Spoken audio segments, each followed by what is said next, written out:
Good afternoon, female hockey league fans, whether that's from the Saskatchewan Female U18 AAA Hockey League for our home base here in Manitoba. We're going into, the most exciting time of the Female Hockey League season for the West region of it. That is the 2026 West Regionals tournament that's going to be held, or not a tournament, but a series, best of three series that's going to be held here in Winnipeg, Manitoba at Varsity View Sportsplex starting tonight. Could possibly be going until Sunday, but that all depends on what happens in tomorrow's game number two. G-Show Productions is going to be covering every single game. Single game prices are set at $10. We got our weekend passes on for $15, which means if it's only two games, you get a value of a bit cheaper compared to the single game price at like $7.50 per game. If it goes three games, then you'll basically get the value of three games for $15, as opposed to if you're paying every single game $10 a piece. So yeah, trying our best to try to give back to our fans in some way, offering a weekend pass, and very excited for this year's West Regional Series. I didn't get a chance to cover it last year in Saskatoon, but did have a chance to cover it down in Winnipeg back in 2024 when the Regina Rebels defeated the Winnipeg Ice. No Manitoba teams have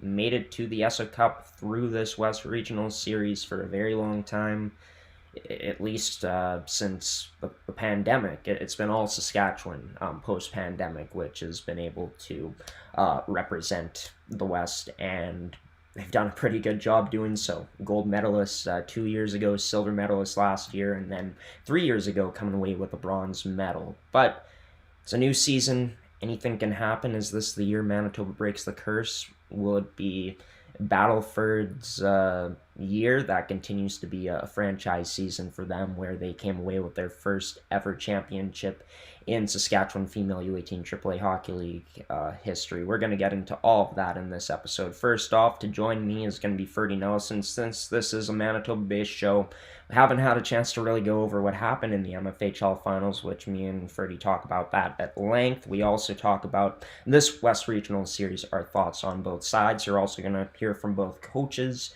both bench bosses, and Eugene Kaminsky from the Winnipeg Ice and Nolan Horbach from the Battlefords Sharks. A lot to be excited about here on a Good Friday. We're glad and thankful you're choosing to spend your portion of the day with us as we continue to count down the time to Game 1 of the West Regionals 2026 series tonight.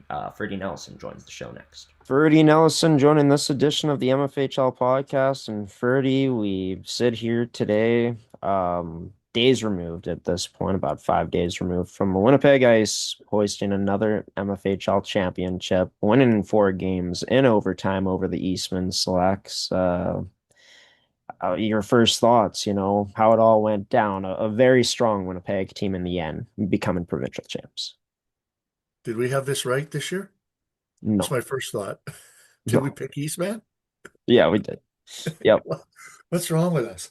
Anyway, it could have went either way, but I mean, it was a toss-up between those two teams right from the get-go. And I just think that in the end, two things for me, the speed of the ice gave Eastman a little bit more trouble than they're used to, especially up front.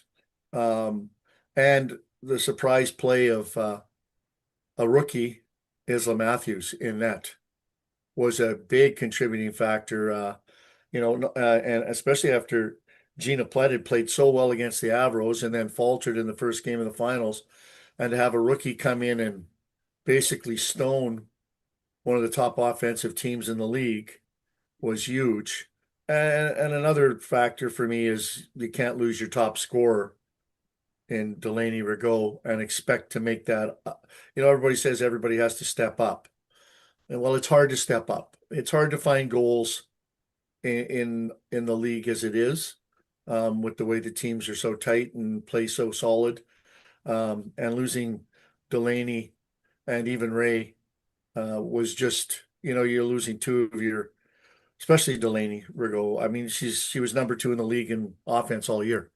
So those are the three things that I look at. Does that mean the Ice would have lost or Eastman would have won? No, but it sure is a contributing factor. And who knows what the psych is of the Eastman Selects playing. They didn't look to seem miss a beat. The game could have went either way. They played hard right till the last buzzer. Um, it was that last game was by far the best game of the series. And I think that showcased what both those teams were capable of. That was back and forth, up and down the ice, uh, good goaltending, creative offense, good puck movement, hard on the puck, good battles. That was a fun hockey game to watch. Yeah, and I mean, for it to end in overtime for another year is pretty phenomenal for the fans. I mean, disappointing for the Eastman side this year around, but it goes to show how a year can change things, right? And for a Winnipeg Ice team, a team that was pretty much fully healthy the full way through the Yep. playoffs, got better goaltending, as you talked about, was going to be huge for that team, and it came through. And I think what was impressive too is losing the first game 5-0, not looking like themselves, being able to come back and bounce back. You don't win that game too much like the series against the Winnipeg Avros. I felt like those were must wins, just given you go down 2-0. There's so much more pressure, and they're able to even things up. And then the two teams find their game. I thought both the last two games were extremely tight and could have gone either way. The Ice Yep. getting the Two bounces overtime they did games. was huge. Yep, two OT games, like was honestly expected heading into the series too, just given how close these teams were Yeah. this season. But the Ice got the bounces in that third game to go up 2-1, two deflections that go their way, which is exactly what they needed to capitalize on this series. And yeah, big time players coming through in the big time moments in the final game. Aaliyah Texiera scoring the game winner, and I felt like the Ice just their offense, their depth carried through. Where Eastman became a bit snake bitten. Ferdy and missing Yep. Delaney Rigaud was huge. She was in for game number one, right? Getting injured playing high school hockey, devastating. Same thing I think happened she was in with game Emma two Ray. too, was she not? Nope, missed game two as Okay. well. So she missed Um, 3. I couldn't yeah, remember. missed three in a row, but Yeah. when the teams are that close, it makes that much of a difference, right? And that's not to take anything away from the Winnipeg Ice, but Nope. for Eastman, it really did show at the end of the day. But Isla Matthews stepped up big time, and the Winnipeg Ice, whether it was Carvalho or Chloe Nicholas or Leah Texiera, playoff MVP, Claire Hudson. So many players factored into their victory, and it's revenge for the Winnipeg Ice, getting redemption from last year, not even making it to the finals to get the spot. And for their seniors, it's their second championship in their Ice era as well, which is pretty cool. Yeah, no, it was I think when we talked about it when we did our pre-playoff series, we actually talked about the Eastman maybe having the edge in goaltending is, with, Addison Tomes being Team Manitoba's goalie. I thought that would be the defining thing, but um, Isla Matthews matched her shot for shot. Obviously probably outplayed her a little bit. Not that I thought that anything that the Eastman goalie that Addison did contributed to their losses. I mean, there was no stopping the tying goal in that last game. There was no stopping the walk. You walk into the slot with 4 bodies in front of you, and Textero winds up with a slap shot and hits the corner, and you don't even see it. I mean, it's just, I mean, so you can't blame the goaltending. I thought the goaltending was great on both ends. They made lots of saves. They weren't exactly high scoring games except for the first one. So, Yep. it was goaltending was excellent. The like I said, those last 2 games, the compete levels, the energy, the skill, the movement of the puck was so much better than the first 2 games where they looked like both teams looked like they were trying not to lose.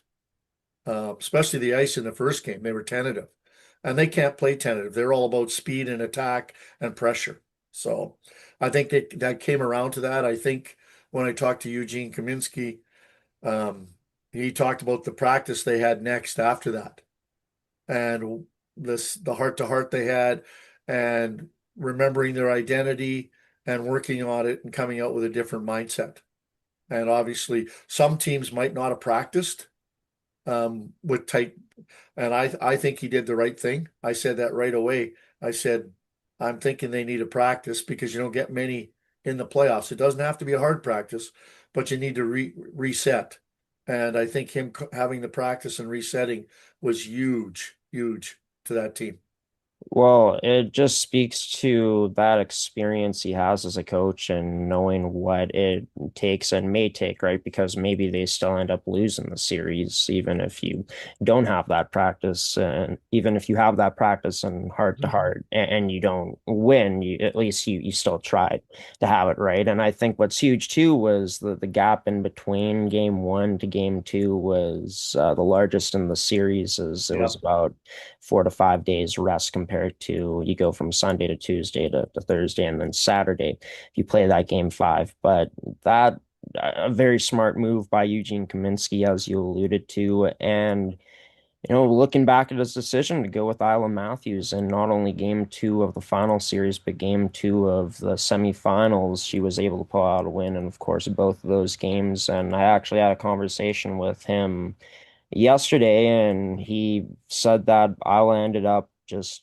taking the crease with that performance in game two of the finals. It became her net. And Yeah. yeah, I felt like, Well, she pitched a honestly, shutout. yeah, pitched a shutout, which is unbelievable. Her first performance in the finals, Yeah. and she only allows 3 goals. By the statistics, she ends up playing better than goaltender of the year in Addison Tomes. I felt though coming into the finals, Eastman had a bit of dip in their scoring. They were still able to get goals, but their goal scoring wasn't as high power compared to a team like the Winnipeg Ice playing the same amount of games. And then in turn, the Winnipeg Ice had a perfect penalty kill coming in, and that held up as they only allowed one power play goal, and that was in that. Quite honestly, an abysmal game one from that team. Yeah. Did not look like the I think, Winnipeg Ice. The execution was off, and well, if you're going to lose, you might as well just get it out of the way. exactly. Long And they series, did. right? And it just shows that, a 5 game series is a long series and a lot can happen. And as much as it is long, it must have felt really short for Eastman. What a world they must have been in. You're feeling really good, riding high, heading into game number two, up 5-0. You're the Yep. defending champs, and then boom, 3 straight losses. Unfortunate for the players that couldn't finish off the season, especially for Delaney Rigaud, as she will be aging out. But all the credit to the Winnipeg Ice, who, with their lineup and the pieces they had, Eugene Kaminsky again was able to get the most out of them. The It's a 2020s veteran, have it's a truly been veteran the Ice squad team. he's got this year, right? Yep, So, I mean, they know what the wars are about. Um, and I think it showed. Um, they'll have their hands full moving forward, I believe. no doubt. Going up against the Battleford Sharks, who also avenged heartbreak last year and were able to win the league. They defeated Swift Current in a sweep. This is a team that has a perfect record coming into the West Regionals. 30. Saskatchewan has been the representative the past few years, every year since we've returned from the pandemic. This is a Battlefords team with a lot of skill and depth, a team that I'm sure can skate well, that plays well structured. Thoughts heading into this series is it's the best from Saskatchewan and the best from Manitoba facing off. Well, they'll be well coached. Their head coach is a former assistant coach at the University of Saskatchewan. So you know they're going to be well coached. Well, I went out and talked to a couple of my birdies in Saskatchewan, and what they said is that their strength is their forwards. They've got speed. They've got some ability up front. Their defense might be something that can be taken advantage of a little bit. It's not to say they're bad, but that might be the the weakest part of their team. Their goaltenders are young. So that being said, so are the Ices. They neither one of them have ever been in this situation before. Their first and the second year. But when you looked at the stats, I mean, both teams ended up with, uh, I think, 25 wins in the regular season. Um, um, their winning percentage when I looked it up was exactly the same, 9-11. They both had 9-11 winning percentages in their leagues. So, they both can put the puck in the net. I think when you look at their top 6, 7, 8 players, the numbers match up really, really significantly similar. Um, it's their top player has 38 points. Carvello has 34. Then it goes 37, 31, 31, 31, 29, 26, 25, 24, 24, 23. Your top six players, and then it's very similar all the way down the path. They play a 30 game schedule. We play a 28 here. But then when you looked at the goaltending, you know, our two goaltenders had regular season 9.53 and 9.46 save percentages. Their girls had 9.5, what was it? Nine, I looked it up, 9.50 and 9.41. I mean, you can't you can't get much more even than that, can you? I No. mean, they had a 40-4 record. The Ice had a 46-10-1 record. Ice obviously played a little bit more games. I'm not sure that Saskatchewan doesn't do that a little smarter than some of us here. I think maybe we sometimes overplay. And when you get to Yeah. this time of year, you never know what that does. They're still teenagers, 15, 16, 17. Um, and when you look at the Saskatchewan teams, they usually come in here somewhere between 45 and 50. And our teams, a lot of them are usually 55 to 60. And 10 games can be a lot in the season. So I don't think anybody would ever use that as an excuse. I think the Ice are in great shape. Like you say, they're healthy.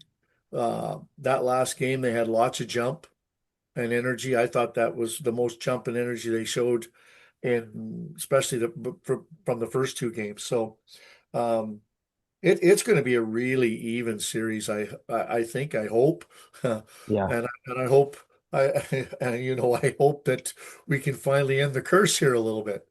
And I think this team has the balance.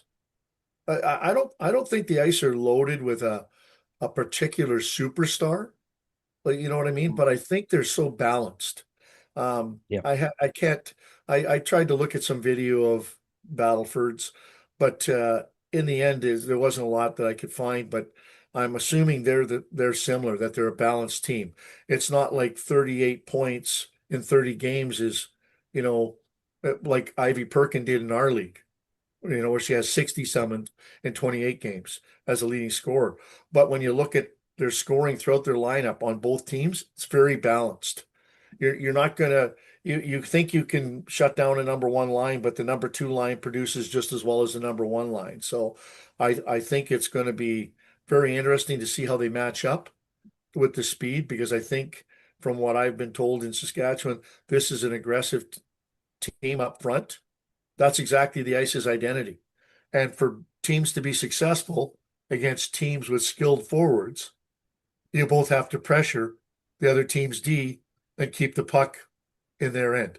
So I think you're going to see an up tempo, um, from what I can gather, an up tempo, uh, hard forechecking series with lots of compete and battles, obviously, because I think both these teams, obviously, at this level, want to get to the Esso Cup. That'd be a feather in all their caps. It would be an experience of a lifetime. I was very fortunate to coach in one, and to watch our players compete there was special. It was really special, Yeah. and it was special, so special for those girls. So I think that these teams know that, and they're probably, like you say, both very hungry. Because probably last year both of them were expected to be in the regionals, and neither one of them made it. So. Yeah. Yeah, I mean, Winnipeg was back-to-back champs, right? Coming Yeah. into last season, and Battlefords was the first place team for, well, when I checked in, most of the season last Yeah, year. they And ended up in first place last year. yeah, Yeah. And most um, people that you talk to had them, although Saskatoon was supposed to be good last year, and some people thought they underachieved during the regular season. And obviously, that was a very good team. It wasn't a fluke that they beat them because they went on to the Esso Cup and lost in the national championship final. They made the gold medal game. So it wasn't exactly a poor team that Eastman went and played and went three games with in the best of three. yeah, yeah, no doubt. I'm not going to make an actual prediction this year. I've told you this. It doesn't work out well, and I want to try to help Manitoba as much as possible. Try Well, to okay, I'm with you then. so, gonna make no prediction. But I will still analyze it. And I look back at the last time when Winnipeg was in the West Regional against Regina. Those were two very similar teams that season, very much like Battlefords is similar to Winnipeg this year.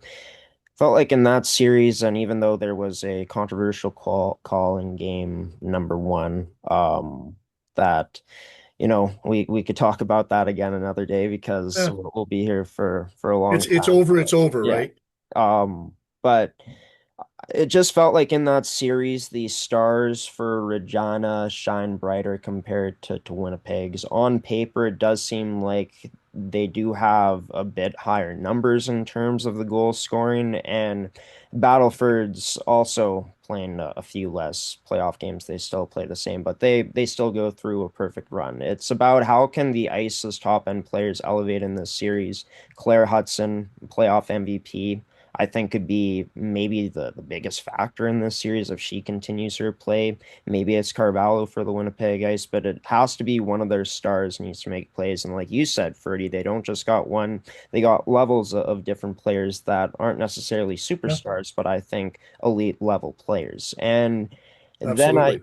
I take a look at the fact that Battlefords maybe, not as tested compared to the Winnipeg Ice throughout the playoff run that they had because Winnipeg, as has been talked about, went down 0-1 in the semis and then in the finals. It is a shorter series, best of three compared to the best of five.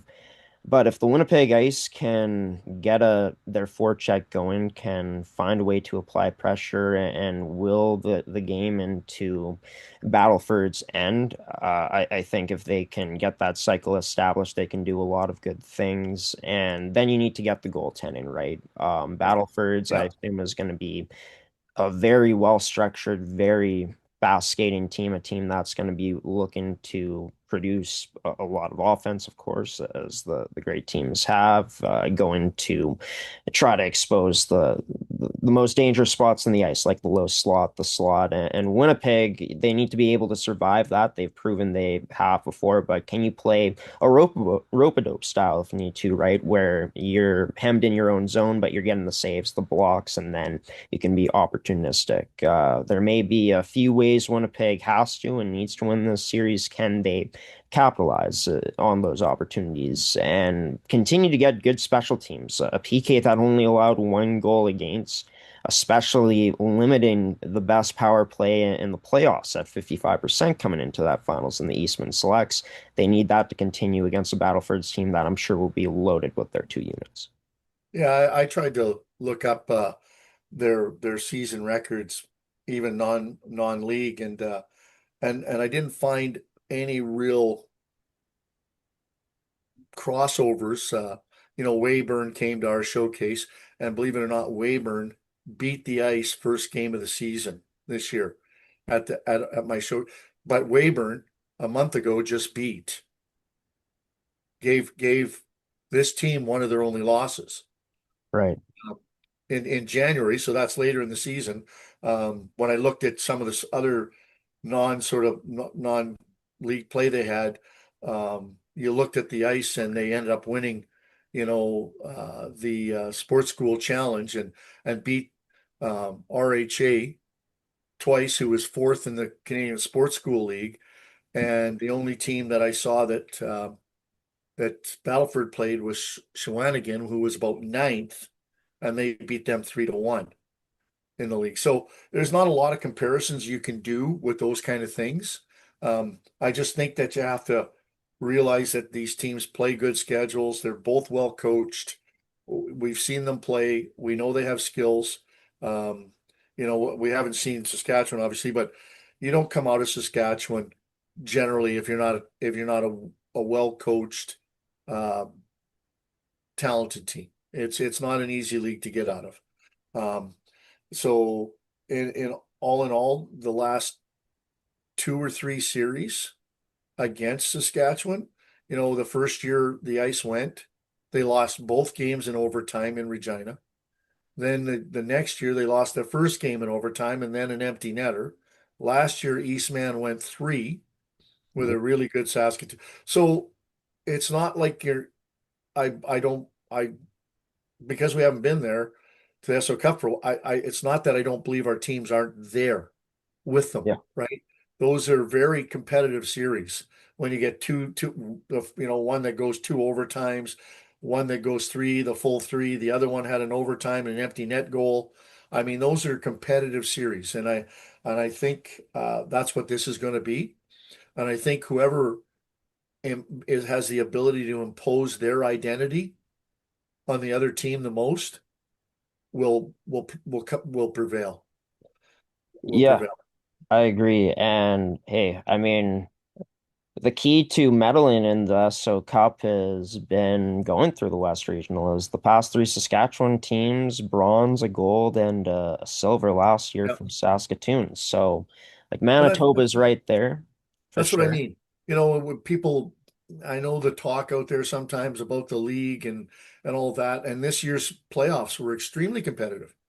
Even the quarterfinals, some of those games were tight. Like the Capitals pushed Eastman, 2-0. They had an empty net goal in one game. They didn't roll over. They didn't make it easy for them. They put some pressure on them. Were they going to beat them? Probably not, obviously. Yeah. But when you can get those bottom six, seven, eight teams competing so that teams have to work to get out of the playoffs, I think that helps those teams moving forward. There's nothing worse than having games that you roll over teams and you're not tested, right? I think you have to learn to play those tight games, and I think our league did a pretty good job of that this year. Um, and Yeah. then and obviously when we talk about Saskatchewan medaling, and we're right there, could have won two of those three series, maybe, probably, and with a couple of bounces. Um, like I say, I think the talent level in our league is right there where they can compete, and hopefully we'll show them that this year that it's our year. Yeah, and I think like it's just if you're the Winnipeg Ice, I think one thing you got to have is a lot of respect for this Battleford Sharks team Oh, because absolutely. Saskatchewan has been, well, on paper, just by the results, the standard from the West, right? It's almost expected that they'll come out on top again. Can Winnipeg change the narrative in not their regular house, Ferdy? We've had a heck of an Yeah, adventure getting it's a this little fixed, unfortunate. Varsity View, but hey, we're gonna Yeah, make it work and can't wait to see what the fans are you treated were to. there today. What's the rink look like? I think, I mean, the ice surface looks solid from what I've seen. Seems like Good. the players were skating on it well, passing on it well. Obviously, it's a bit of a different environment. I think that Yeah. with not as being as big of a venue, a smaller venue compared to the Hockey for All Center, could make for a really entertaining, lively crowd in tight quarters from whoever shows That up would from be good. I'm Saskatchewan not against that. and An Winnipeg fans. environment always But helps, right? yeah, for us, we're just hoping that we have enough room to actually stream it, right? So, but Well, I'm glad to hear that the internet worked. That's huge because it's great to get the games out and showcase both teams, the two top teams in Saskatchewan and Manitoba. That I think that's something we always got to strive for. And I thank you for doing that this year with our league. And now doing the regionals, that's a real nice bonus. Because it's just another way. for us to promote the players, and that's key for me is making sure these young athletes get the visibility that they deserve, so that hopefully they can move forward to another level. That's a huge part of what we should be about and what we are about. So.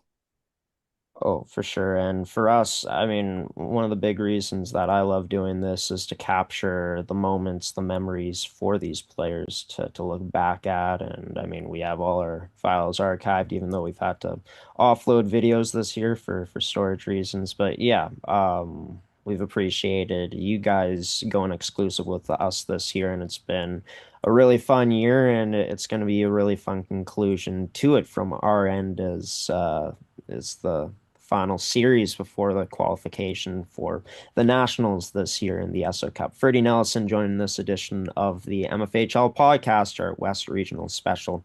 Thanks for the time, Freddie. Thank you very much, Graeme. Freddie Nelson joining this edition of the MFHL Podcast as, looking forward to an exciting weekend ahead. Two teams that, well, head coach Nolan Horbach for the Battlefords Sharks feels are very equal. Same with Eugene Kaminsky. Both head coaches, from the conversations I've had with them, which you'll see coming up, have nothing but respect for each other. And well, I mean, for Battlefords, it's their first ever crack at it, right? Their first time in their franchise history. Saskatchewan female U18 AAA Hockey League champions for the Winnipeg Ice. It's their third go at it. Almost all of their seniors. Claire Hudson wasn't on their championship-winning team a few years ago, but all other seniors have been through this moment. The Ice got a good mix all around their lineup. Battlefords, I'd say, probably has a bit more experience, so it's going to be really great high-level hockey to watch. We will update you on all the places where you'll be able to watch this series actually right now. So gshowproductions.uscreen.io is where all the games will be stored. As for league websites, if you visit MFHLU18AAA.com, they're on the homepage there. I believe they're also on the homepage or somewhere located on the Saskatchewan U18 AAA Hockey League's website. We have both those websites in the description of this episode. You can also check them out through links being posted through social media. And then on our main website, gshow.ca, if you go into our schedule and you view the full schedule, the events will pop up there and it'll take you straight to the games, as mentioned already. $15 for the weekend pass and $10 for the single game prices. That's what we've set this event at this weekend coming up. But coming up this weekend, it's going to be my first time, as well, pretty much everyone in Manitoba getting a chance to see the Battlefords Sharks in action. This team, very, very impressive this season. They only lost 2 times in total in terms of regular season play and playoff play, and it's a group that has been building towards this moment for the past 3 seasons. The architect behind the Battlefords Sharks' success in Nolan, Coach Nolan, drawing a blank all of a sudden. Nolan Horbach. I did not want to mess up his last name. Nolan Horbach joining the show next, coming up after this commercial break here on the MFHL Podcast, episode 21 here in Season 3. Our West Regionals preview show continues now. Can Central Sports Cards and Memorabilia offers the widest selection of sports cards and signed memorabilia in the city.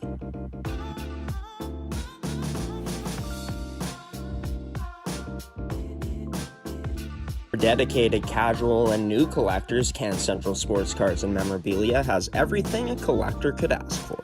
Everything we sell is stored with care, and with help from our knowledgeable team, we'll help you find exactly what you're looking for. We carry Upper Deck hockey card brands like Series 1 and 2, The Cup, Ultimate, SPA, and plenty more. So what are you waiting for? Come down to Can Central Sports Cards and Memorabilia, Winnipeg's premier sports cards and memorabilia store.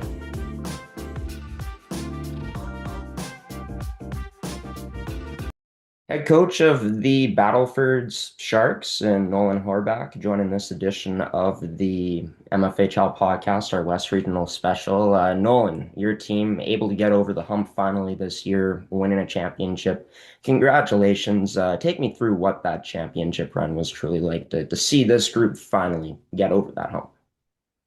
Yeah, thank you, and appreciate the opportunity to connect. And yeah, it truly has been a journey with this group. To see them capture the title just last week was something special, but it also kind of validating, and you just appreciate all the work the girls have done. And it truly, like I said, has been a journey. This is my third year with the group, and when I took over, we released all of our players. So we started from scratch. We had no players on our roster 3 years ago, and we by the time we put our first team together on the ice in August, I think we had 1308s, which is what the graduating group this year. So we had of 19 players, we had 18 true rookies in the league, and it was a learning process. And we kind of dug in right from the start, and we won a few games early in our league to get out of the gate, and that was nice to see the girls get some confidence. But we also had a stretch in year one where we didn't win for 10 weeks, and we started to get close, and we just kept pushing that, hey, like this is what development looks like. And all of a sudden, kind of mid-January of year one, we started to put enough things together to get some success, and went into playoffs and got by round one. So and then eventually lost out to the Esso Cup champions, the Regina Rebels, 5-4, 5-4. So it was a lot of positive stuff to build off of. That kind of set the tone for year two, and we started to gain some notice as far as who we are and what we were doing. And year two is really successful year for us. We finished first in the league for the first time in franchise history, and went all the way to the league final, losing game three in the best of three to Saskatoon at home, which was uh, you know felt like a bit of a gut punch for what we were doing and where we were. But I think when you look back, and I'll say it to anybody that asks, I just don't think we were actually ready to win yet. And we had, some development to do, and we just, continued the recruiting process like we had done before. We recruited good kids, good families, and the kids have been on a mission this year. And the girls we've brought in have complemented that extremely well. We got a lot of skill set with our 2010s, and our graduating group is, like I said, they're extremely motivated. They continue to put the work in, and I think more than anything, we've just been focused on being better, and I think through that, we've been consistent. Like,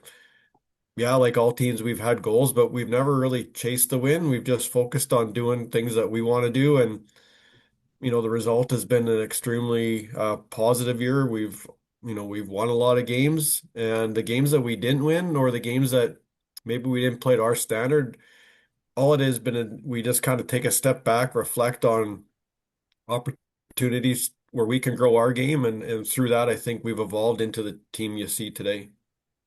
A team that was even better than last year's group that made it to the finals, but only losing two games all season long in terms of regular season play and perfect run in the postseason. So 4-0 there as well. But to see this group learn from last year, and sometimes, it's going to take those losses, those lessons to learn along the way. How did you feel like this group, particularly this year, this group that you've been able to be so close with, get to coach these girls day in and day out throughout the past three seasons, how they were able to truly, walk in and I guess mature, take that next step this year into a championship run?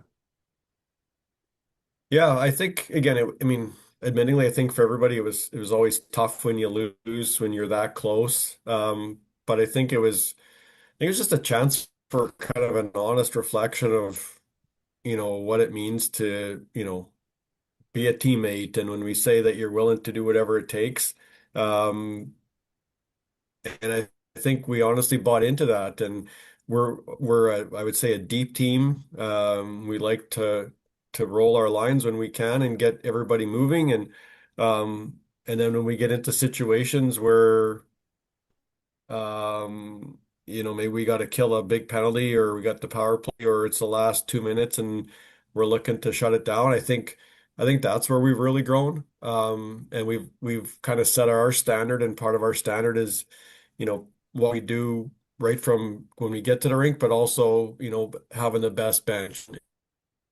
And those are just things that, maybe from someone that just walks into the rink on a given day might not notice, but I think those are the kind of behind the scenes things that have really helped take us over the top this year. Yeah, and a team that, of course, with the improved record, also saw an uptick in goals for throughout the regular season and a decrease in terms of the goals against. But for you taking over 3 years ago, like you said, cleaning house basically, bringing in a new group of players.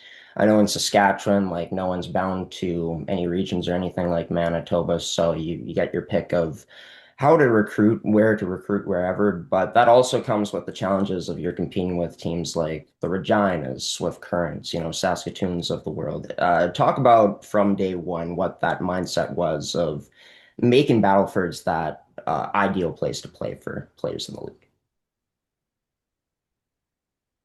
Yeah, it was a challenge, admittingly, and I think it had there's a number of different variables with that, and in my mind, I guess I left U Sport. I was with the U of S Huskies women's program for 5 years, and just watching the girls come into the league, I just felt like there was an opportunity to help support these kids at the AAA level so that when they got to the next level, whether it's U Sport, NCAA, or wherever it was, that we could help prepare them to be better prepared to get in the lineup sooner, how to deal with certain things off the ice. And so that was really my message of, it was all development focused. And yeah, I feel like I talked to every parent that would listen as to what the vision was. And the challenge was, like you said, is, people like to go where there's success. So, Regina was successful. Swift Current always had a successful program. Saskatoon was always in the mix. So, it's always enticing. And again, all our girls had a lot of different options. But what we did was, again, just kind of sold what the vision was and what development would look like and the opportunity to kind of to do things a different way and do it together. And as you probably know, like these kids are just so connected now with through spring hockey, and they just know everybody. So we started with just a couple girls that were interested. I look at players like Sarah McNabb, Danica Duro, and once they were interested, the honest question was, who do you want to play with? And from there, it just kind of snowballed. And again, our focus was, hey, but remember, we want to bring in good kids and good families. And we went from there. But as you can imagine, there was a number of conversations I had where people said, I'll be honest with you, last year or any number of years ago, even if I was considering North Battleford, I would have thought you were joking. They just had a little bit of a challenge in the recruiting piece. Just again, they had good kids in the area, but they just couldn't put that success piece together, and other kids had other options. So it was a challenge. Again, when we started from scratch, I don't know. I know there was prep people asking if I was crazy because are we going to have enough to get a roster together? But here we are 3 years later, and we're at regionals, so things have worked out pretty good. Yeah, it looks like the plan has gone exactly to how you had hoped to envision it. And I mean, having success will bring players coming to you, more players wanting to play for a team like Battlefords, especially after that 23-24 season. Was that maybe the most important part of this process in building a champion in terms of, you got good players to come out, but the proof was in that this team was that close to making it to the finals and even beating Regina that season. Yeah, I think it really was. And yeah, we didn't win it all in year one, but we really built a foundation, and that supported an extremely strong recruiting process in year two. And it was just because, girls and parents started to notice what we were doing and, and how we were doing it. And girls from all over, again, they know of other girls and they wanted to be part of it and they wanted to play with Danica and Sarah and Annika Aspas and, all these girls that, you know, again, could have gone anywhere, but they chose to do it together. And so, yeah, like I said, year one, extremely important. And there were certain girls that, were part of that aren't here now. And I think of someone like Cypress Clausen, who now is a Manitoba Bison, came in year one and could have stayed at home in Regina, but for a number of reasons ended up kind of taking on the challenge for us. And she faced a lot of shots in year one, stood on her head for us, won us games that we probably had no right, but it's just those things that help build some success and confidence and momentum into what we were doing and allowed us to take that next step. So yeah, it's been extremely rewarding. There's been times when you're like, oh boy, what are we doing here? But like I said, we've stuck with the plan, development focused first and helping these kids achieve some success. Yeah, no doubt. And I mean, you talk about another part about being successful as a program is, moving players up to that next level of college or university. By the numbers, 8 commits this year from Battlefords. As a former university coach as yourself, how much pride do you take in that, knowing that you were able to help get these players? Of course, with their skill and their, characters, it helped them get a commitment, but definitely for yourself being the head coach, how huge was that to see? Yeah, I mean, that's the most validating thing. I mean, that's why the girls are here and that's our focus is to support development and allow them to chase their dreams and be part of that. And again, my thought, like I mentioned earlier, was just give them the tools and the understanding of why we do certain things. And it's also when they do get to that next level, they're going to have a chance to to have some trust from the coaches and a chance to succeed right away. And I think that's one of the things that, in a way, kind of helped validate what we were doing and how we were doing it was once we started to have some success and we got an invite to the Mandy Schwartz tournament our year one, and all of a sudden we've got attention from colleges and in Canada and in US, and they said admittedly we had no idea who you guys were because we weren't at that level, and we didn't win in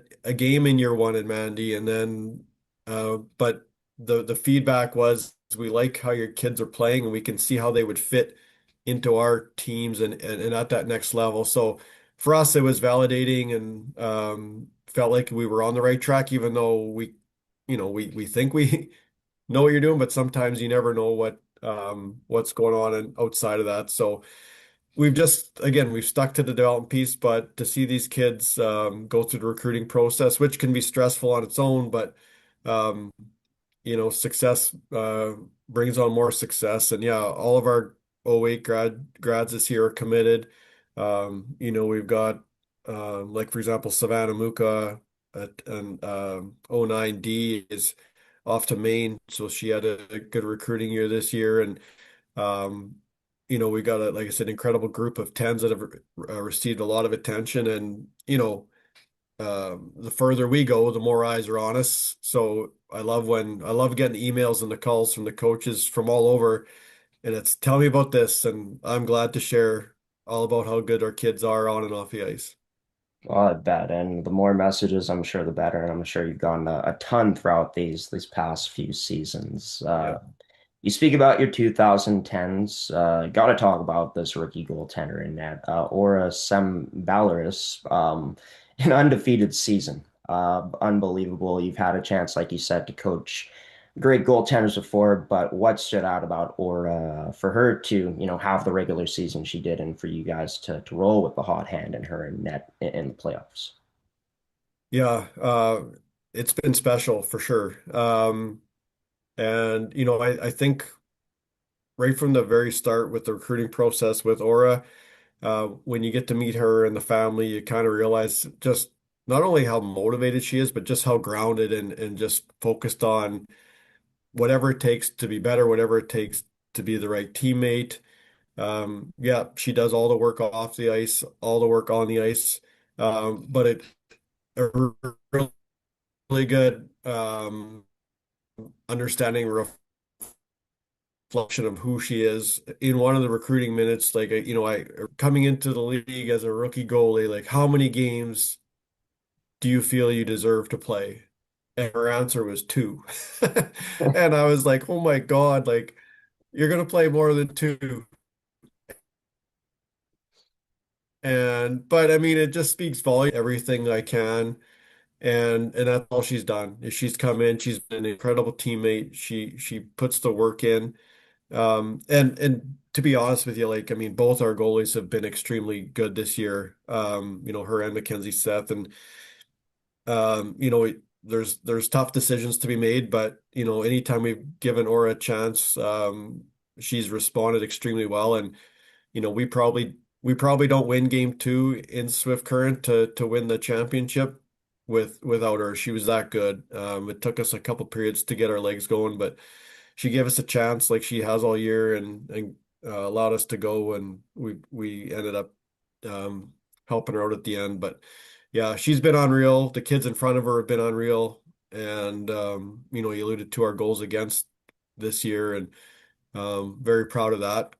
Takes a lot of commitment and discipline to do that, but when we've needed, Aura's been there for us.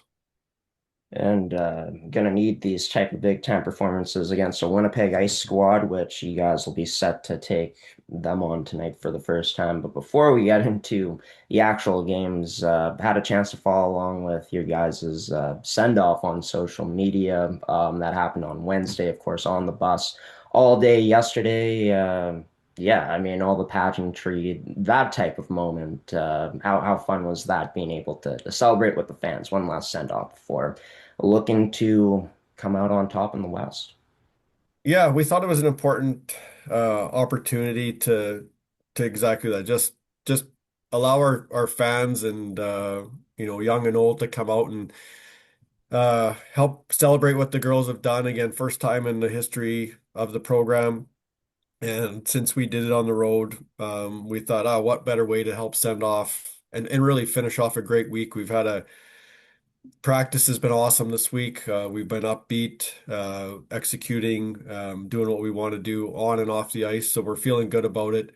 And yeah, it was kids were happy. And I think even just to kind of maybe take a little bit of focus off what's coming and just skate around with the kids and have some fun and take some pictures and do all the things that the reason why they play the game is where they started with ripping around as a little kid. So it was pretty special. And then yeah, we got the long bus ride out of the way yesterday, and we're ready to go today. Well, hoping Winnipeg can treat you guys well during your stay here. Hope you guys enjoy the city. And of course, the mindset is to, well, get the job done, take down this Winnipeg Ice squad, a team that has had a few players on their squad. I know they're grade 12s. Most of them have already played in a West Regional series. This team has quite a bit of experience. First place team going up against the first place team in both provinces. What's been, I guess, the early scouting report, what you've seen from this Winnipeg Ice team that you feel Battlefords can match up with well? Yeah, I think from what we watched and even looking at the stats, it really is, two two similar teams in a lot of ways, right? They can put the puck in the net, but they can keep it out as well. Um, from what we see is they're going to come at us for sure. They've got speed up front. They've got girls that can finish. They'll battle. Definitely not afraid to go to the net. And then with that, their D love to put the puck on net any way they can. And that shows up on the score sheet as well. So I think it's going to come down to, both teams playing their game, but all those little details that, sometimes we just say over it's the one-on-one battles in front of the net, and are you willing to block a shot from the point that's going to keep that puck away from there? And so yeah, we're excited. I don't feel that one team has a significant advantage over the other. It's just going to be two good teams, both knowing what they're playing for. And I think everyone that's going to have a chance to tune in is in for a treat here this weekend.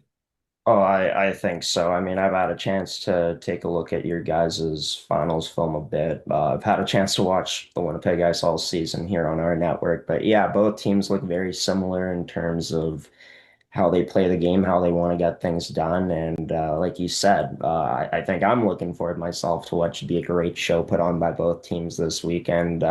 Unfortunately, won't be playing on the Winnipeg Ice's main ice surface, but it is ice surface nonetheless at Varsity View. Going to be packed in there, probably with the stands being a bit smaller compared to the Hockey for All Center. But how excited is the team for that type of experience to play in this type of atmosphere in this environment where the crowds are only going to get bigger from here on out?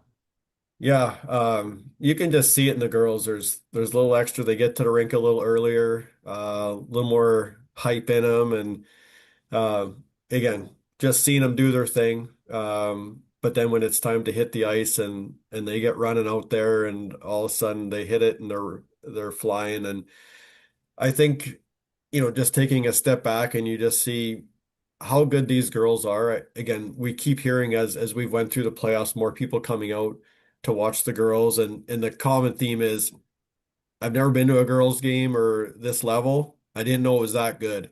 And you see that or you hear those comments, and then as the playoffs have gone on, and there's already people there before warm-ups start to make sure they got a seat, and you can feel the energy build. And I just love it for the kids. Like it's such a special moment. And yeah, we have no idea what the rink is like other than what you can see online, and it's not a big barn, but we don't play in a big rink at home, so we're looking forward to it being loud. And like I said, just putting on two really good teams putting on a show for everybody. So it's going to be awesome, and I expect the environment to match that. Well, that's certainly what we're hoping for as our broadcast team gets set for what should be a fantastic series between the best from Saskatchewan and the best from Manitoba this year. Battlefords, the Sharks taking on the Winnipeg Ice. Starting tonight on gshow.productions.uscreen.io at, well, just before 7 o'clock, 7 p.m. is going to be the puck drop of game one tonight. Nolan Horbach, head coach of the Battleford Sharks.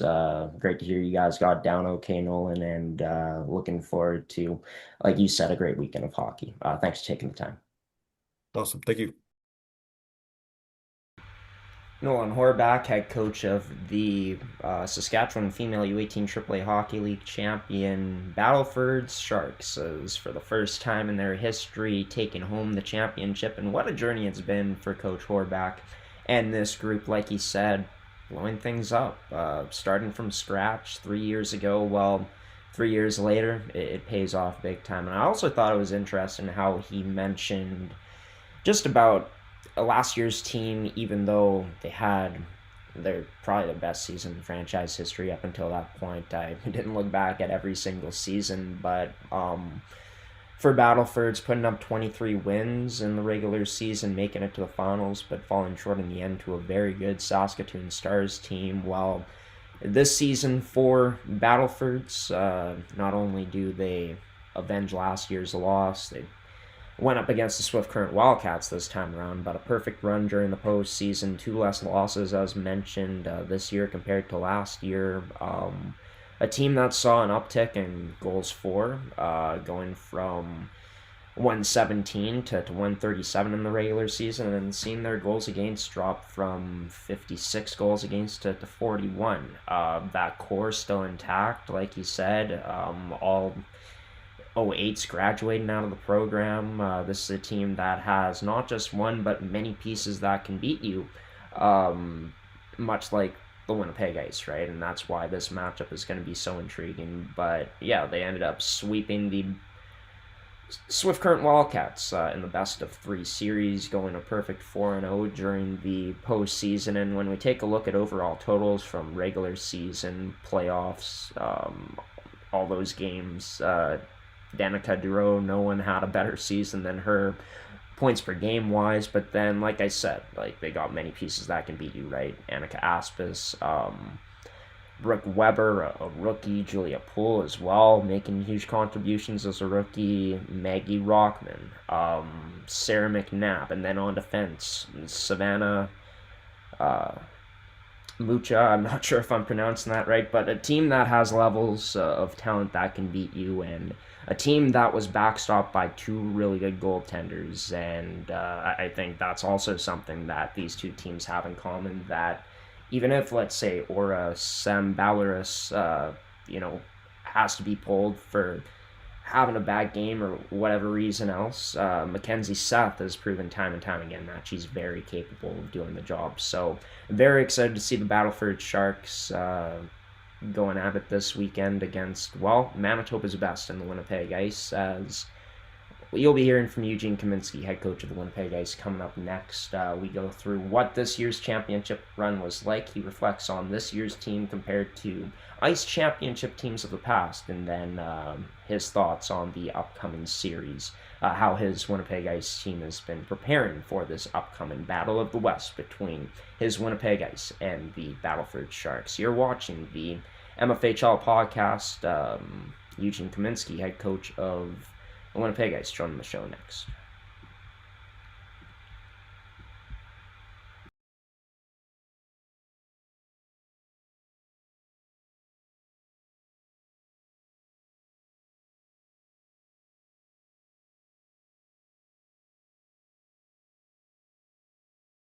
Eugene Kaminsky, third-time championship coach now in the MFHL for the Winnipeg Ice. Eugene, first off, just congratulations. I mean, what a run it was for this Winnipeg Ice program, which did it a bit differently compared to the first two championships that this team captured a couple seasons ago now. Take me through, first off, I mean, what that run was truly like with this special group that you had the pleasure to coach.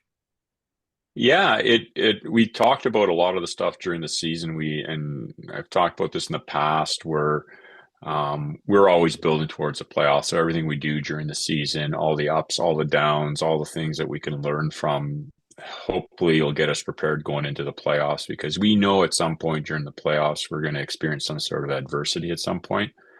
And we experienced that, I think, especially in the last two rounds. I think we had a heartbreaking loss against the Avros in game one, where, Gina Platt was playing great, and then all of a sudden they got a late goal and an overtime goal. And you're thinking at that point, oh my, what's going on here? Is it not meant to be? And then you go into game two against the Avros and you're up 2-0. And sure enough, with 3-4 minutes left, what do? They tie it up late against us. And you're sitting on the bench there, and you're being as positive as you can to the players and encouraging them and just saying, hey, just believe in the process, And sure enough, we come through and with a big overtime goal. And then that sort of just gave us the confidence to move forward. And then we just continued to play really good hockey after that. And then when we got into the Eastman game, I don't know how to explain it. If I think I know you've watched this team play enough, and other people have watched this team play enough, and it has to have been not just one of our worst playoff games that we've probably played. Is probably one of our worst games, period, that I've seen us play. Like, we played some bad games over the years, don't get me wrong. Yeah. But that one was I don't know how to explain it. Everything from everywhere. Everybody was off, coaches included. The coaches were off. We were off. And I explained to the girls, I says, we were off. We didn't coach that game well. And so we had a little bit of a meeting with the team. We talked about things, said what we want to do, and get going, moving forward. And there we went. And then once we got that next game, game two, then the confidence was there again. And you can just see it in the eyes of the players. Like, they were very eager to get going into game three. And I think we had a nice little break between game one and game two. The timing worked out really well for us, that we were able to get a practice in, focus on a few things. And then players stepped up, goalies stepped up, coaches stepped up. It was really, really well run series for us in that finals. Whole group effort that comes through in the end, right? And I feel like, as you know, that's how it has to be if you want to come home with the championship, defeating a team in the Winnipeg Abros, which of course broke this Winnipeg Ice team's hearts last year, coming back down 2-1 in that semifinals. And then of course this team being down 1-0 in that finals, like you said, the heart to heart was huge, as well as how that timing worked out in terms of just having that type of gap between game 1 and game 2. I know that when we've spoken in the past, you're very much about looking forward and not focusing on the past, but what have you, I guess, kind of looked back at in terms of other ice teams that this group was able to look back at and, use moments to their advantage, like not wanting to blow another series lead against the Winnipeg Avers, or, not exactly wanting to go down as easy in the finals as they could? Well, I think you have to rely upon past experiences, and we talk about that just within this series. But when we have players that were in their rookie season, were fortunate enough to win a championship and build on that experience, and then exactly what you talked about in the next year, they had to experience like against the Avros in that series, I thought we played as good a hockey as I've ever seen any team play. We came up against a great goalie in the Avros, and Almeida, she just shut the door on us. I don't know what more we could have done outside of score. And so I think a lot of the players looked back on that, and we talked about that, and we said going in, this is, when we had the Avros, we said, okay, you can argue that we're better than they are, but it has to come down to showing it on the scoreboard. And so we needed a full effort. We made some adjustments, and as coaches, we learned some things what we need to do to defeat a really good goalie. And the nice thing about that series, when we had against the Avros, it forced us to play a game where we had to get traffic in front.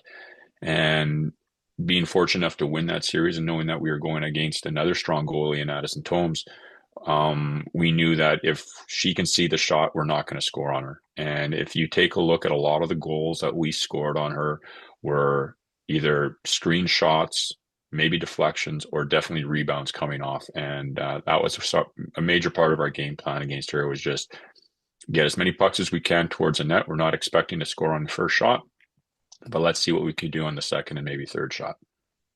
Right, and that was, like you said, evident in the finals. I mean, even looking back at game number 3 in OT, the goals that the Winnipeg Ice team had scored off of bodies, deflections, and right place at the right time. And I mean, that just speaks to how well this team was able to pressure pucks and pressure the Eastman Selects in those situations, and every team that this Winnipeg Ice team faced. But I want to go back to that decision to start Isla Matthews in game number 2 in the semifinals, and then again in game number 2 of the finals against the Eastman Selects, except a bit different in the finals compared to the semis, where it was her net the whole entire way. Unbelievable performance from her.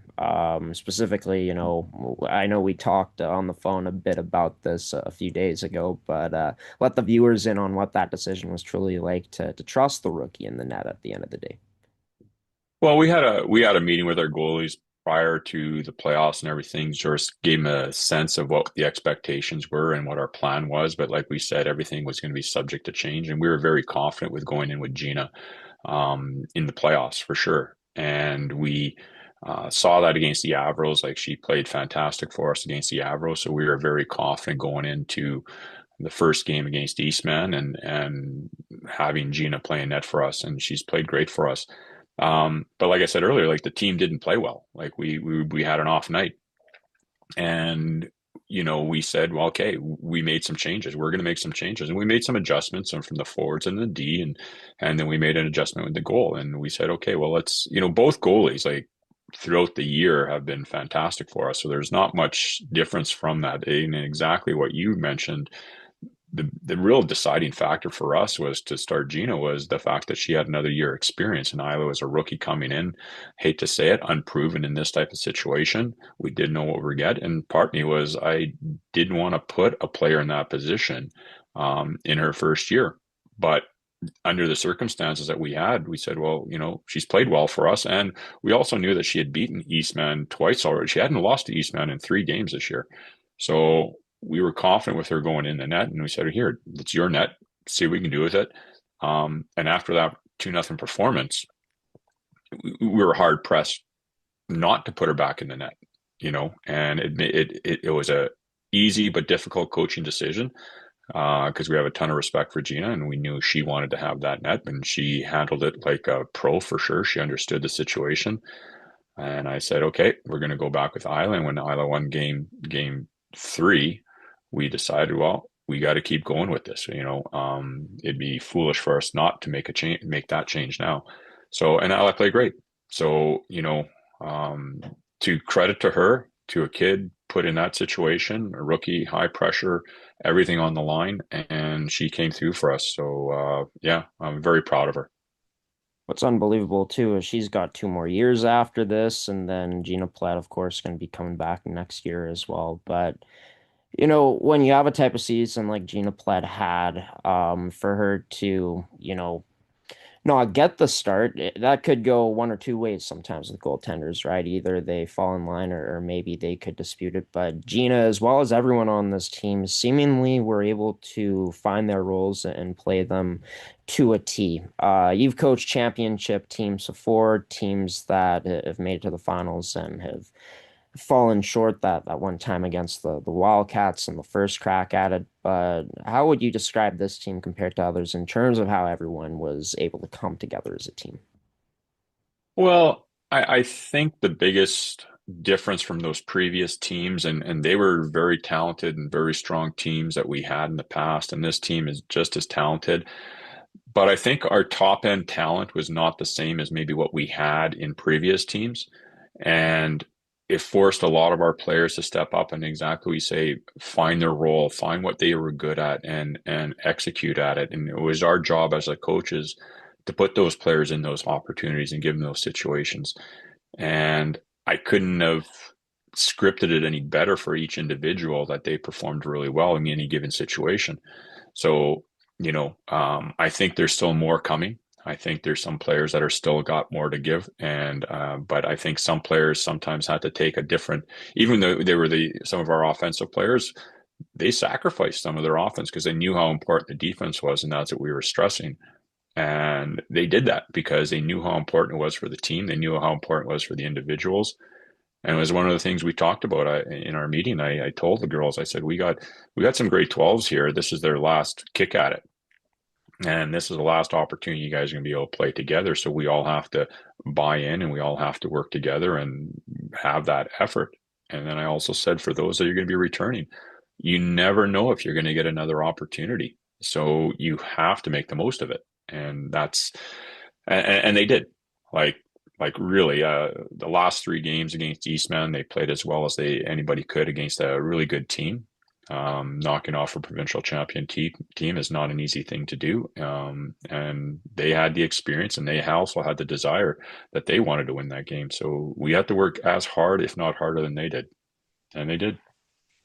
And of course, when you talk about those grade 12s, those that'll be aging out. She wasn't credited with the game-winning goal in the end, but we thought she was. Aaliyah Sierra was the one who shot that puck towards the goal occupied by Addison Tomes. In overtime, fitting it ends that way, but for you to see your captain create that type of opportunity or see an opportunity presented to her and she's able to just throw a puck on net. Seems like that's what Aaliyah Sierra, one of the subtle things she's done so well is exactly that. How huge was that to see the captain step up in that type of moment along with her teammates who created that opportunity? Well, Aaliyah is a huge leader for us, and it was very evident on her leadership right after that goal. And actually, we have a picture that one of the photographers took, and you can see Aaliyah going over to Gabby Robbins and saying, "That was your goal. It went off you." And she got the puck and she gave it to Gabby. because I know when Gabby had the puck, and I says, well, I'll make the change, and so that's leadership. Like that's an individual who, and I know Gabby wouldn't have said anything, but it's one of those things where this is a team that's playing together and they're playing for each other. Doesn't matter who scores the goal, and they're going to give it credit to who it credit. Nobody's looking for the glory for themselves. And when Tex did that, again, just huge credit to her leadership.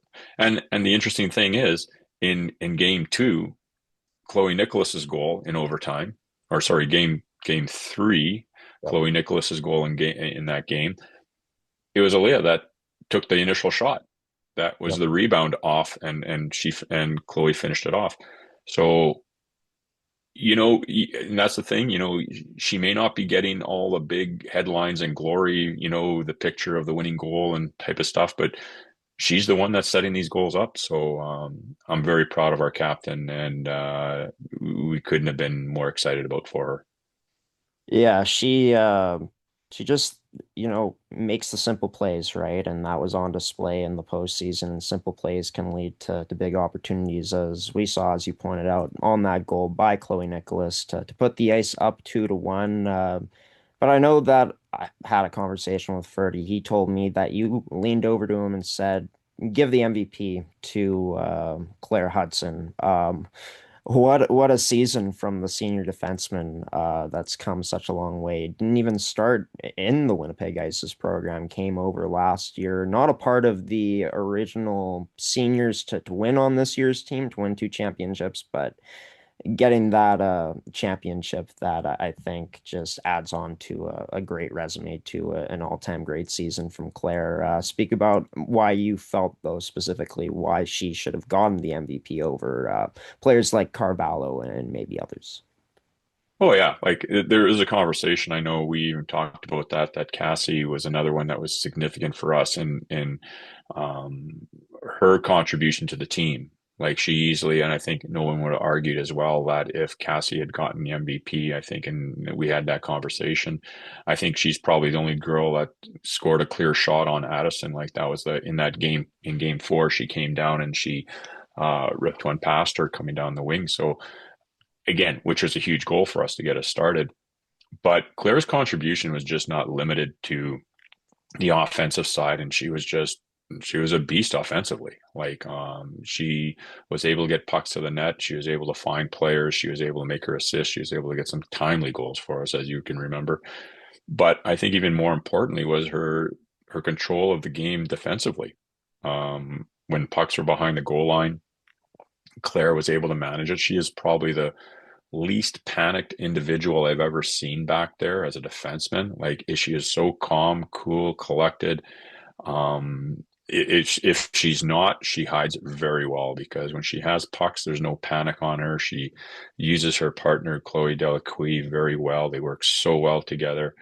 And it was a lot of those things, all those things that Claire did, blocking shots, and just we realized at that point, without Claire, I think we would have had a hard time getting to the finals, let alone winning it. And she had a amazing performance in that game number 4 to help seal things against the Winnipeg Avros. And yeah, I mean, Claire, when you're able to outscore some of the defensemen in this league this year, most notably, a defenseman you guys went up against in all 4 of those games in Vaderigo, the defenseman of the year, she was named. That just speaks to how Claire was able to rise to the occasion. And for this Winnipeg Ice team, looking to rise to an even bigger occasion now. Third crack at it for yourself, Eugene. Second crack at it for a few players on this team. The first experience for many players on this Winnipeg Ice group, though, in the West Regionals, taking on the Battlefords Sharks, which they'll be going in their first ever West Regional series. I believe it's the first time they've ever won a championship. I know you've done your scouting already, the pre-scout. Your team's already been at practice, at work. Finals starts, or regional finals starts on the Friday. What's the week been like, the preparation? You know what? It's been sort of hectic. in many regards. As coach, as a team, there's a lot of things that are going on behind the scenes that you're trying to navigate and control, and not sure who's got the answer to what question, and you're getting information, and sometimes it's conflicting information, and so you're trying to keep that stuff away from the players as much as you can, and you're just trying to keep things as simple as you can for them. But yeah, we've had an opportunity to get our team ready. We know we're going up against a very highly quality team, and if I'm not mistaken, I think they probably only got one loss this year. They're probably considered one of the top teams in the country. So we know this is going to be a difficult task. We played those Regina teams in the past, which were very talented and very good as well. This seems to be a team that is not they're very similar to us in the instance that they're not maybe top heavy with tons of top end talent like Regina had been in the past. This is a team that has everybody going, and they have everybody playing. So good defensively, very fast from the videos I've seen. They look very quick. So yeah, we're gonna have our hands full for sure. But at the end of the day, you got to play the game, and I believe in our players. They've gone up against the Eastman team and an Avros teams, which are two great tests, and they got us ready for this situation for sure. Do you feel like with the adversity that this team's gone through, not to say that those championship teams you've coached in the past haven't gone through adversity at some point, but this year it's a bit more, clear, obviously not having a perfect playoff run this time around, having to come back down 1-0 twice. But do you feel like that, along with how this team, like you said, doesn't have the top end talent maybe of ice teams in the past, but it is a lot more deeper in a sense that could help out against a very good and deep Saskatchewan team in Battlefords this time around? Yeah, and I think the first two times that we won the provincials, we went through the playoffs undefeated. Like we never lost a single game. And I'm not suggesting that, we went into the Regina game not expecting, but when that was the first time that we had to deal with some adversity, it was a quick turnaround. You didn't have a lot of time to refocus and get ready to go. This year, we've had a few losses, we've had some setbacks, and we've had to reset many times. Players have had to do that, and that's the one thing I've been very proud of these individuals, these young ladies. When we've had some bad periods, bad games, and even really good ones, they're on the right level. They understand there's more to it than just one moment, and I think they're going to be ready for this. Everything we've seen, they're upbeat, they're ready. I think they're very eager. It's like they're at the starting gate and they're ready to go. They're ready to go. They want this thing to start. But exactly what you said, we've had a little bit of adversity, and I'm hoping, that's going to build us and make us a little bit tougher going into this series. You never truly know until you play the games, but Yep. you have to hope, in theory, that that would be the case on the Winnipeg Ice's side of things. And yeah, I mean, throughout that game 4, this team was down. Claire Hudson ties it up on the power play, and yeah, this team with an unbelievable PK too during the postseason. Yeah. I'll talk about that more so in the entirety of this episode. But last question for you, Eugene. Third series. It's the second time it's going to be in Winnipeg, as it's the second time this team is hosted out of the 3 times. Playing in Varsity View, not the usual venue. I guess thoughts on that, a rink you're familiar with, but also how huge it is to, be the host and to be at home instead of on the road traveling. Well, there's obviously a lot of benefits from being at home. You get the opportunity to sleep in your own beds. You get an opportunity to get to the rink when you want to. You're not having to worry about a travel day in any regards. You're not worried about having to book hotel rooms. You're not worried about having to try to find restaurants. There's a huge benefit in being a host team, without a doubt. Like you can't help but take advantage of that in some regards. So yeah, so we're fortunate of that part. But and playing in varsity, yeah, we would like to have played in the Hockey for All Center. Unfortunately, they have an event going on, so it didn't make it. And with Easter weekend, there's a lot of other venues that are just closed. I'm looking forward to playing at varsity. The ice surface is an ice surface. It's the same ice surface as we'll play anywhere else. We're both playing on the same ice surface. Might be a little crowded in there, which is going to just add to the atmosphere. But it's great ice. I know the rink individual there, he looks after and takes a lot of pride in that ice surface. So I know we're going to have a good opportunity. Yeah, like I said, we're all playing on the same ice surface, so it doesn't really matter. And if someone wants to use it as an excuse, they're more than welcome to. Well, we're just hoping that it's not going to be too crowded for us to catch the action. But I agree. I mean, I'm quite excited for it. Should be another great battle between the top teams from both provinces, as Winnipeg Ice was the first seed this year in the MFHL, followed up with a postseason run with the championship to end it off, and of course, Battlefords, first place in Saskatchewan, representing that part of the West, coming in with their first championship in franchise history. Eugene Kaminsky, the man that's been there from the very beginning with the Winnipeg Ice, getting a third kick at the can here at the West Regionals. Best of luck. We'll see you around the rink this weekend, Eugene. Thanks for the time. Thank you, Graeme. Thank you so much. And there he is, Eugene Kaminsky, joining this edition of the MFHL podcast. Just realizing I didn't even have this set up right. There we go. You probably hear me a lot better now. Did not have the right audio in for when we've been back to this screen. But yeah, Eugene Kaminsky joining this edition of our 2026 West Regionals preview show on the MFHL podcast. Thank you to everyone that's tuned in up until this point. This has been one of our longer episodes of the season. We're going to speak a bit about Claire Hudson coming up, because I just remembered we haven't really done that, and I think the playoff MVP deserves her flowers. But before we send it to a commercial break, we're going to show you the game-winning goal, the golden goal for, well, it ended up being Gabby Robbins, as credited by the captain, made sure that she got her recognition. Take a look.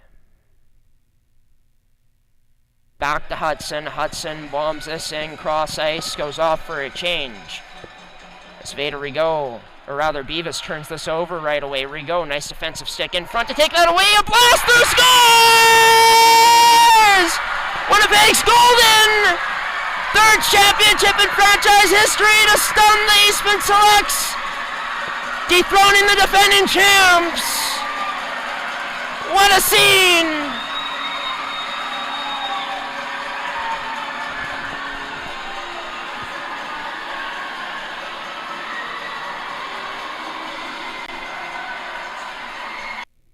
What a moment for the Winnipeg Ice, the night they dethroned the defending champions from last year in the Eastman Selects. Winnipeg back into the West Regionals for the first time since 2023-2024 season, with their third kick at the can coming up. We're going to show you some last minute, I guess that's the term for them, or one of the terms you can use, last minute graphics that we're going to show you in this episode. And yeah, first off, we're going to send it to one last commercial break on the West Regionals preview show on the MFHL Podcast, Season 3, Episode 21.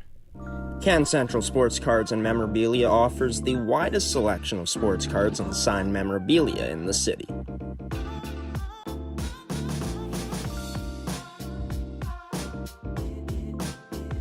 For dedicated casual and new collectors, Can Central Sports Cards and Memorabilia has everything a collector could ask for. Everything we sell is stored with care, and with help from our knowledgeable team, we'll help you find exactly what you're looking for. We carry Upper Deck hockey card brands like Series 1 and 2, the Cup, Ultimate, SPA, and plenty more. So what are you waiting for? Come down to Can Central Sports Cards and Memorabilia, Winnipeg's premier sports cards and memorabilia store.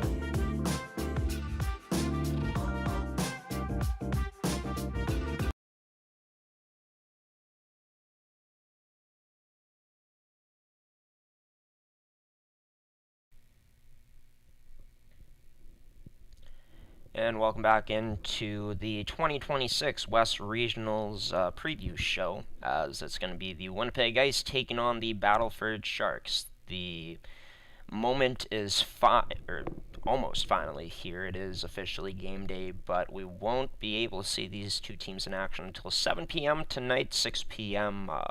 Saskatchewan time, as I know that Saskatchewan is an hour behind Manitoba time, but all games will be played at the Varsity View Sportsplex. Shout out to Byron Hildebrand Photography for letting us use his photos on our graphics, as well as to our folks down here in Daryl Gershman and the Ice Wave Media Company.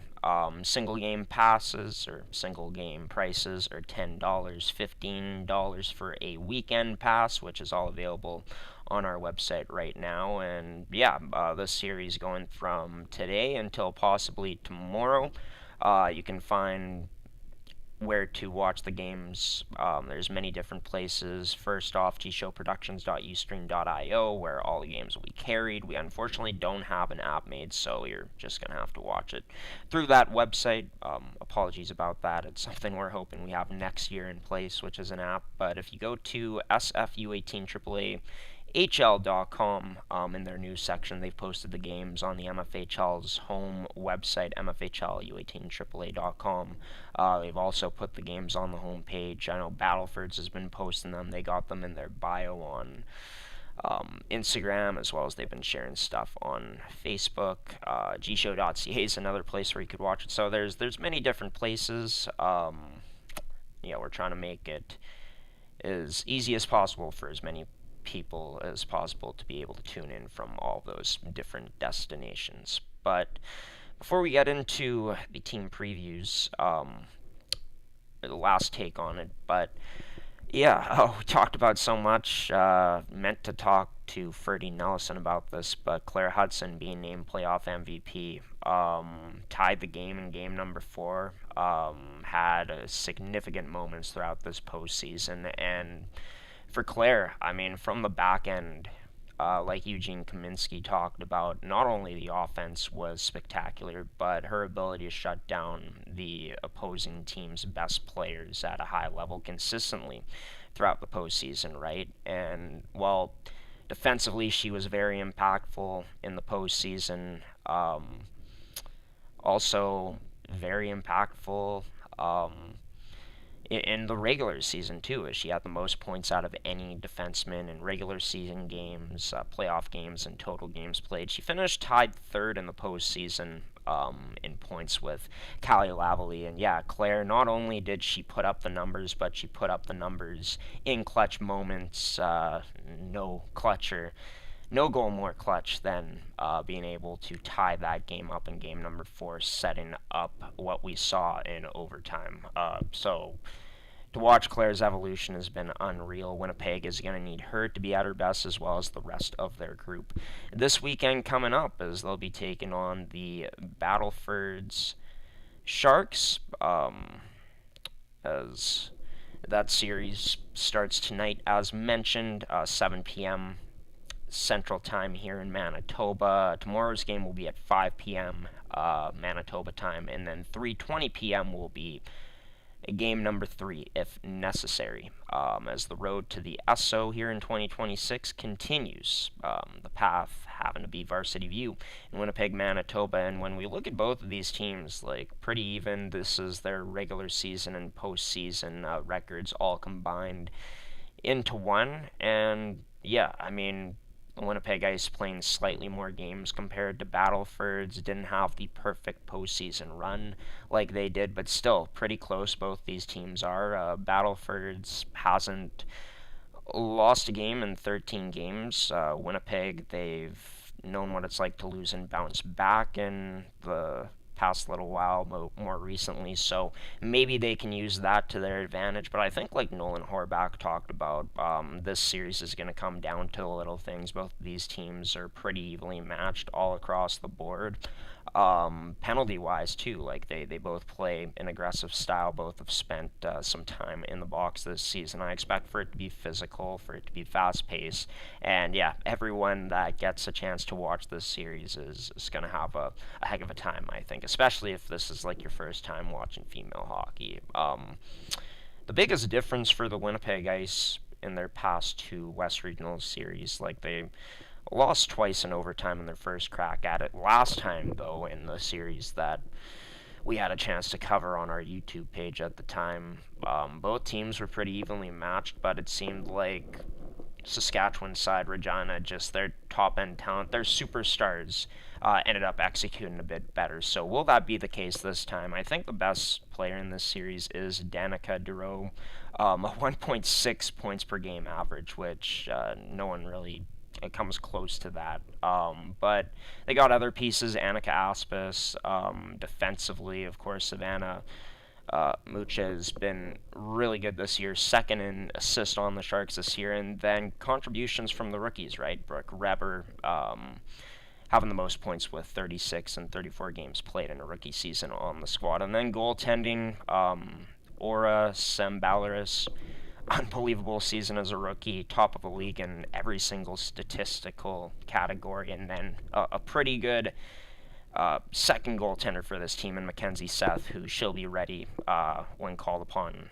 That's what Battleford's hope would be if they look to her in goal. As for Winnipeg, they have the same sort of depth compared to Battleford's. Winnipeg, maybe across the board, has a bit more depth, but in terms of top-end talent, I think that Battleford's definitely has them there, and you got to give them respect to that. But that doesn't mean that Winnipeg's big-time players still can show out. Expecting huge performances from Cassie Carvalho, Claire Hudson, those two being seniors and wanting to extend their season, right? Get to that next level, that next spot, which would be playing for a national championship. Marin Temple, rookie, has been so impactful for the Winnipeg Ice this year. She had the most points on the team out of any rookie. And then, of course, Sophie Wasilewski. A bit of a quiet playoffs for her in the end, but when she can impose her will, she's tough to stop. 37 points in 39 games played, third most assists on this Winnipeg Ice team in her second season with the group. Then we look at the goaltending, Isla Matthews, Gina Plett. Similar in a lot of ways to the tandem that Battleford's has. Maybe the numbers not quite as gaudy, right? But pretty similar across the board. Going back to what Coach Horbach said, I think that he is right. The little things will determine this series and how things go. But it's a franchise season for the Battleford Sharks. Near perfect playoff run.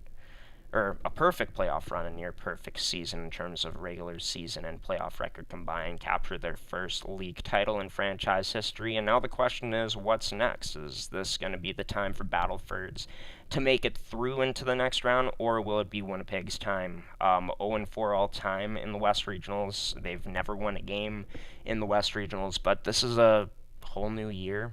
The past is the past, even though you want to try to take experiences from the past to help benefit you, to help learn from them, but focus is very much on now, not the ice teams of the past. Another banner for Winnipeg this year, third in franchise history, and maybe a bit of a benefit for them is they are a bit more battle tested recently, as mentioned, going through the two losses they did in their championship run, able to erase both of those deficits and winning 3 straight games.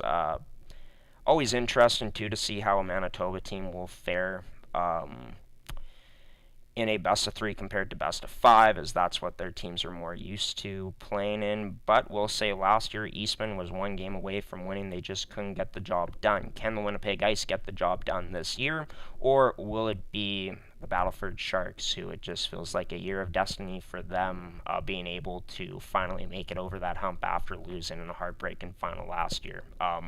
In their own league play, both teams have a lot to prove. Both teams could very well represent the West this year, and I think would give the West a really strong chance of coming out with a medal. That would be my hope this year.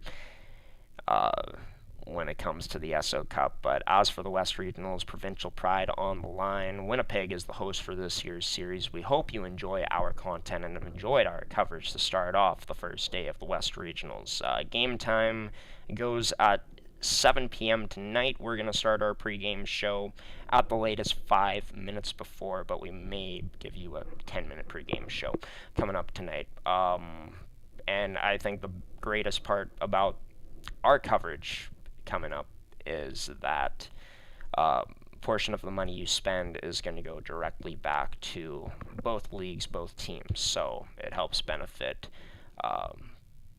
the girls, the young women that you support, and yeah, looking forward to what's going to be a fantastic weekend of hockey, as I know I've said that many times already. But this has been it for the MFHL Podcast, the 2026 West Regionals Preview Show. I've been your host, Graeme Forsyth. Thank you to Coach Horbach, Coach Kaminsky, and Freddie Nelson for being the guest on this episode, as well as a special thanks to our sponsors in Movement Fitness and Performance, Terrico, Goaltenders, Elite Prospects, and Can Central Sports Cards and Memorabilia for sponsoring another edition of this podcast. Happy hockey watching, hockey fans. It's going to be just a great weekend of hockey ahead. We'll leave it at that. Take care, everybody. Thanks for watching.